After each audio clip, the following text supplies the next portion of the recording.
Gentlemen, I have the distinct honor to present the first Bedan President of the Republic of the Philippines, Bedan Rodrigo Roa Duterte.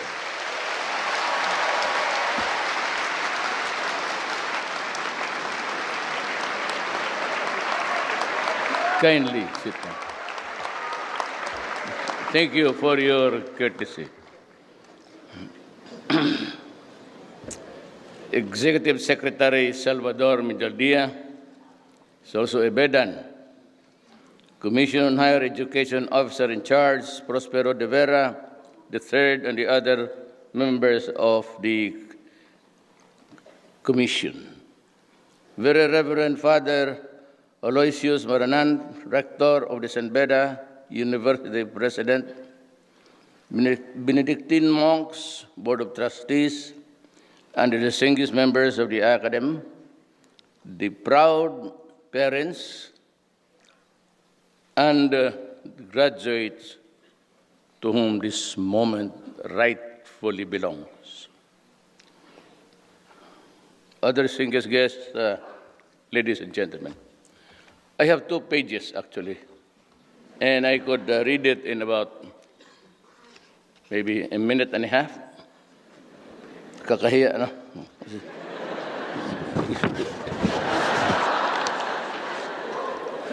I'd like to, with the permission and of course my apologies to the Holy Fathers and Brothers of the Benedictine community. I was here, forgot the exact place. Maybe it was on that side when I took my oath of office as a member of the bar. Alam mo, my mother was not here and nobody was with me. Kamatay lang ng tatay ko. But still, I remember that I wept a little sa banyo. And thank God for the privilege of having been a graduate of the San Beda College of Law. I'd like to share with you the vignettes of my kukunting ano sa buhay ko. Actually, naiinggit ako sa inyo. Kasi hindi ako pinayagan ng mga brothers pati pare mag-graduate.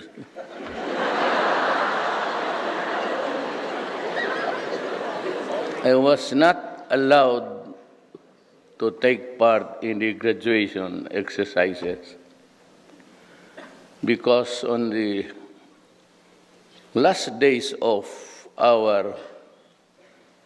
for the year, mag-graduate na, we're practicing yung ensayo na kung paano mag-ano ng diploma, to take a bow.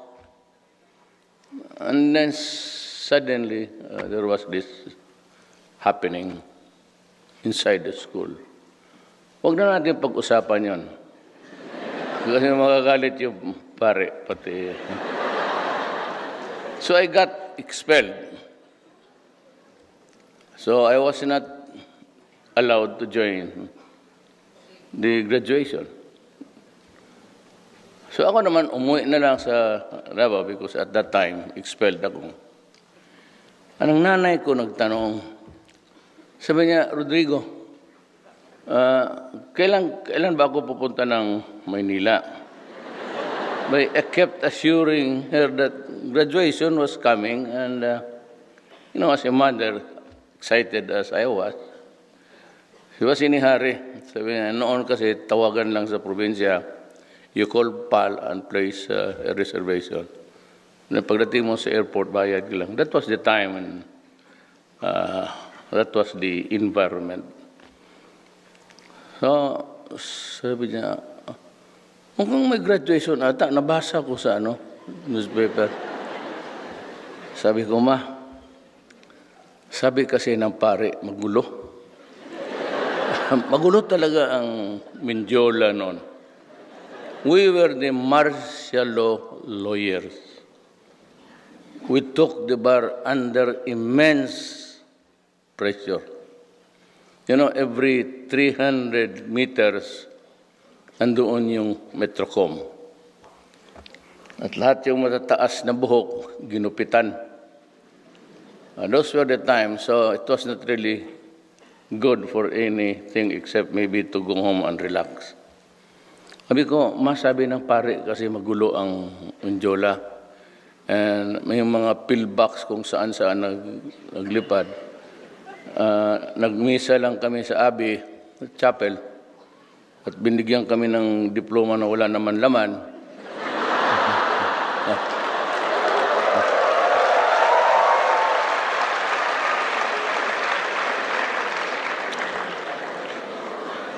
Para sabihin lang na graduate, definitely the graduation will take place. But maybe during a more somber time. So, naniwala naman ang nanay ko. So, finally, on review, the faculty sa law, San Beda, decided to pardon me and allowed me to take the bar. Kasi kung hindi na ako certify, paano makakuha that I have graduated in the course of the College of Law? So I was allowed to take the bar. I was certified as a graduate. So nakakuha ako ng bar sa awa ng Diyos. Pasa naman kami. 73, I became a lawyer. Kaya diyan ako nag-oath noon. Many years after, I don't know if they're still around, may crush kasi ako ng isang istorya lang man ito.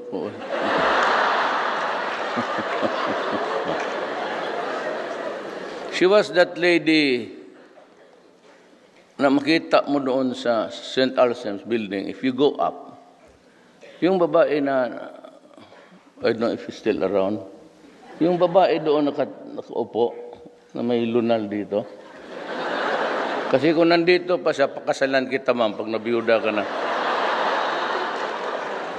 Talagang crush kita. And every time that mag-akyat ako, tinitignan ko siya, alam niya na may gusto ako sa kanya. Ang problema, hindi ko alam kung may gusto siya sa akin. From a distance. But she knew that I was her admirer. So yung pag-akyat mo, mayroon doong window, parang, I don't know if it's the cashier, pero doon sa left side, paakyat. Ma'am, if you are still around, can I just maybe shake your hand? I don't know, teacher. So, many years after, wala man tayo after my speech, nobody talked. Oh, so would you rather that we go home? Ay, mag-chismis muna tayo dito. Istorya mo lang itong graduation kasi. Many years after, pumunta sila sa Church of Transfiguration. You guys from San Beda, if you have time, you travel to Bukidnon. There's a church there called the Transfiguration Church. And every afternoon, yung mga monks natin kumakanta. At every time that I passed by, in the years that I was mayor of Davao, dumadaan talaga ako, makinig lang ako sa kanta nila. And how they can sing. So, pumunta doon ang mga teachers, they called it immersion, I do. But the late Father Lacson was with them. Tapos usap sila na, yung sa Davao was just a few more kilometers, Davao ka na. So sabi nila, punta tayo ng Davao. Kasi yan si Mayor Bedan. But at that time, I was in Taiwan. Ang problema, pagdating doon, there's a small community of Bedans. Walang, most of them are graduates of inferior schools. One in Diliman, the other one is in Padre Paura. Kukunti lang kami taga San Beda, but two of them was the Aquino family. Quite rich until now. So siya nag-blow out. So lahat ng Bedan niyaya. Nagsiputan doon lahat. Sabi na wala man si Mayor, we will invite the mother. Di ang mama ko pumunta noon. Nung nakausap, pinakila, Father Lacson, ito yung nanay ni Mayor Duterte. Sabi ng nanay ko, Father, yung graduation nila Rodrigo.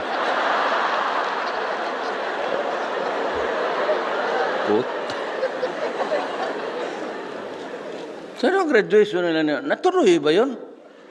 Sabi ni Father Lacson, sabi ng mga nandun, oo, natuloy. Bakit? Kasi hindi man ako napunta, there was no proper notice or anything. Sabi, why? Did your son told you the truth? Sabi ng nanay ko, ano pala ang totoo? Sabi niya na-expelled dyan kasi may binaril na tao doon sa loob sa San Beda.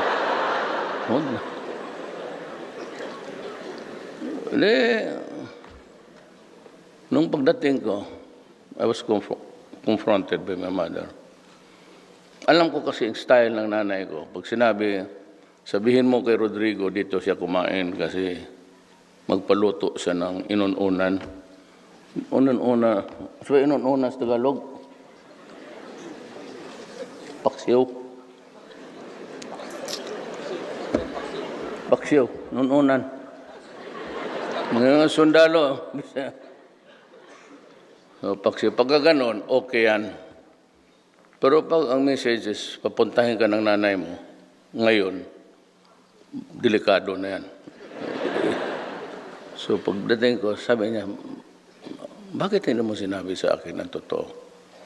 So, lumuhod ako. Talagang lumuhod. Literally, I knelt down in front of her and said, mapasaylo ako. Pasaylo, patawarin mo ako. Ayaw ko lang kasi kayong ipahamak. You would have to worry. But at that time, when I went home early, I was expelled. Though I was reconsidered. So and eventually, naging 73 kami, release ng baro. Maya-maya, the first offer of award, Achievers Award. So ako, si Pitoy Moreno, and I think marami, 5 kami noon. Nung sinabi sa akin, sabi ko, yung punta dyan, expelled kayo. Ngayon, award, anong klase ito?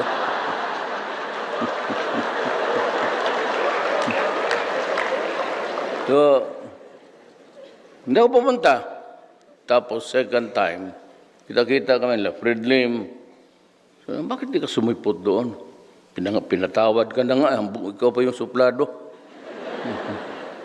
So, the next time I was given this award, sumipot ako. Tapos, this is my first time with you actually. But, no previous alumni, kita-kita kami. I was awarded, karami kong, you know what, hindi ko kayo niluloko ha. Sa pag-aral ko ni Tansan, walang nagbigay sa akin. Ngayon, yung San Beda, may ito yung trophy.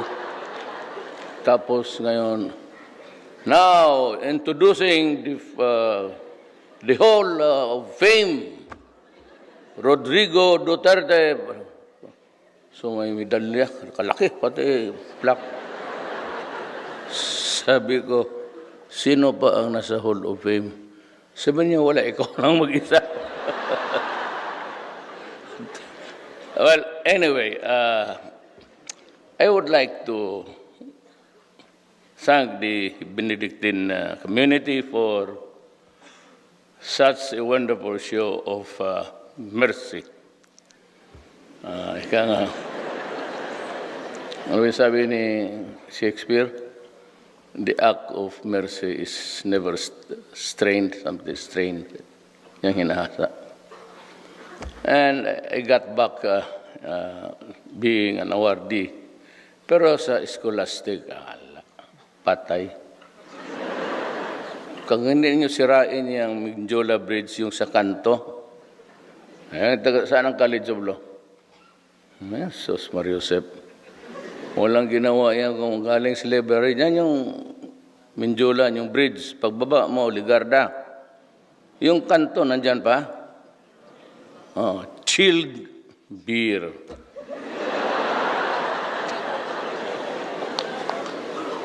Yung ilaw na yan, naging judge. Puro. Clavicilia he used to be the judge of Naga. Doon kami sa kaya sayang ito sila di dumaan kay Solidom. May ako dyan. To si Rene, ang may-ari nito, beda niyan. Where are you, Rene? The president of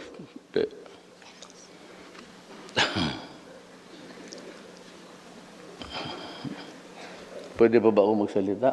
Wala.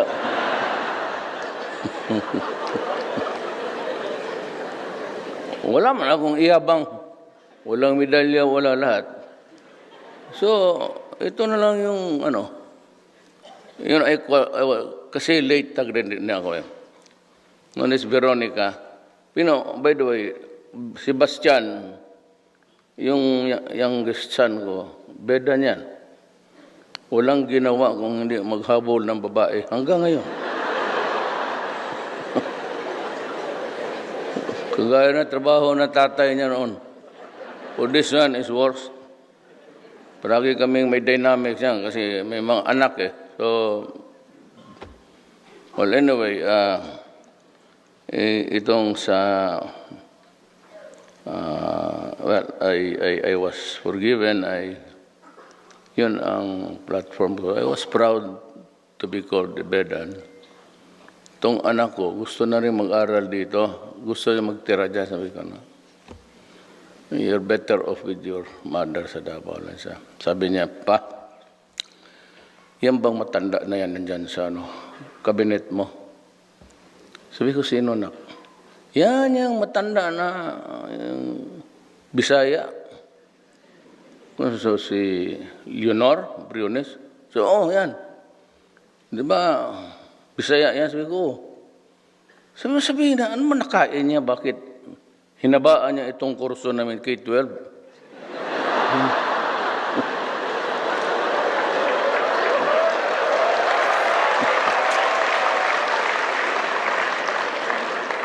Sabi ko na, wala man tayong problema dyan. If it's just a matter of suggesting, I can. But, sabi ko, I would have to go into incongruity. Kaya bakit? Alam mo na, ang original K-12 talaga, tatay mo.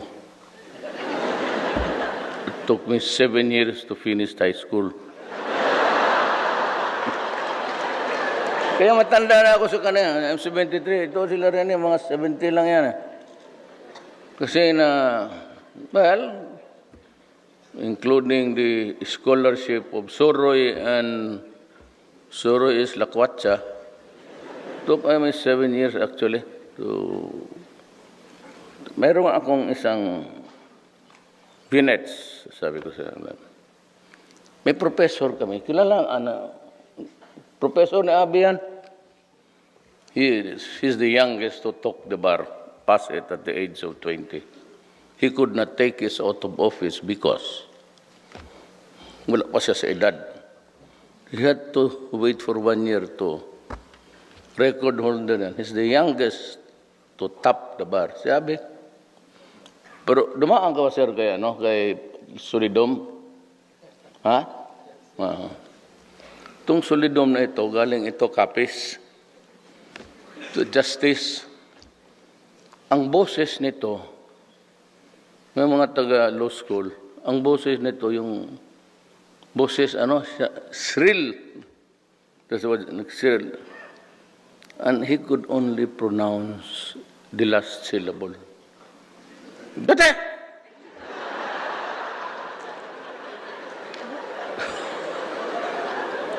Tindig rin ako. Laurente, pati ako, tumindig. So, grouchy na, pero lahat kay dumaan kay solidum. Ang remedialo, una kaming natapos.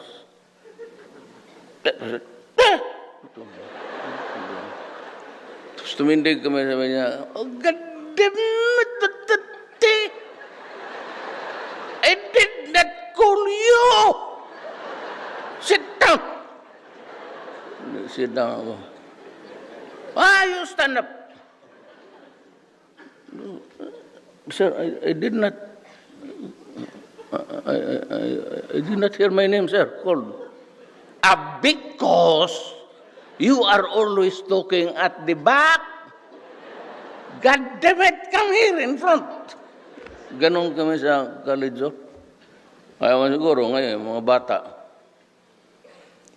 Pagdating ko sa, pinaupo ako dyan sa front. Sabi niya, okay, Lunti, sit down. You recite. Tindig ako, sabi ko. Sabi niya, what? Sabi ko, sir, there is no question yet, sir. Utang na galit.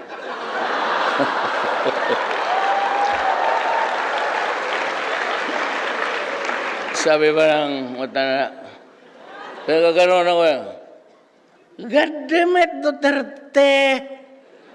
Do not scratch your head and scatter your dundrop in this room. Keep it on your head. That is the only one you have.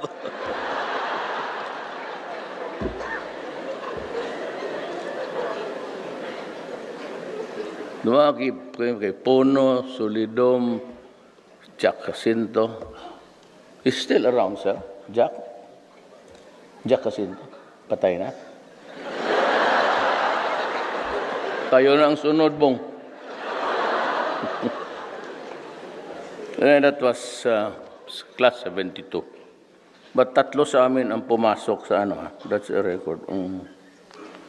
San Beda naman, 1 or 2, but every year, mayroon talaga yan, 2, 3, 2, 3. Sa amin, 3 ang pumasok ng top 10. Star-studded yung klase namin. So, may I now read the piece that was prepared by, dyan lang yan, the PMS, yung Presidential Management Staff. Kasi pag hindi, nagsasabi yung kagod. Hindi mo lang rin pala pagbasa, papagawa pa lang. So, in fairness, I congratulate our graduates for reaching this remarkable milestone in their academic journey. Today, we do not celebrate their hard work, determination, and triumph, but also wish them all the best as they begin their journey towards the realization of their dreams. I also laud San Beda for the successful culmination of its first batch of graduates as a university. This accomplishment serves not only as a testament to the school's commitment to academic excellence and innovation, but also as an inspiration to contribute further for the long-term progress of higher education in the country. Let this milestone remind us of the indispensable role of education in charting the course of our youth's future, in harnessing their potential to become outstanding individuals, Indeed, the graduates have done a great job in channeling their passion into endeavors that enrich their respective vocations. May they continue to contribute to our nation's progress as they join our country's workforce and become productive members of society. As the university marks another chapter in its long history, I trust that you will become more invigorated to demonstrate the Benedictine principles that have guided you and us, kami, in your respective pursuits. Serve as examples of servant leadership among your peers, and let your enthusiasm and humility propel you towards further success as you build your respective careers. This remarkable success of our fellow BEDAN alumni in various fields and professions is truly a positive indication of our contributions to our country's continuing path to sustainable progress. With your determination to cultivate your talent and skills, I am confident that you can contribute further to the betterment of your respective communities and industries. As one BEDAN community, let us work together in forging a stronger citizenry who proactively respond to the call of the service of our country and people. As you leave the halls of your alma mater, I ask you to join me in our shared task of uplifting the well-being of our people and looking after the welfare of the poor and the marginalized. Hand in hand, let us march towards a more peaceful and progressive Philippines. Again, congratulations to the class of 2018. Mabuhay kayong lahat at ako'y sumasaludo sa inyo.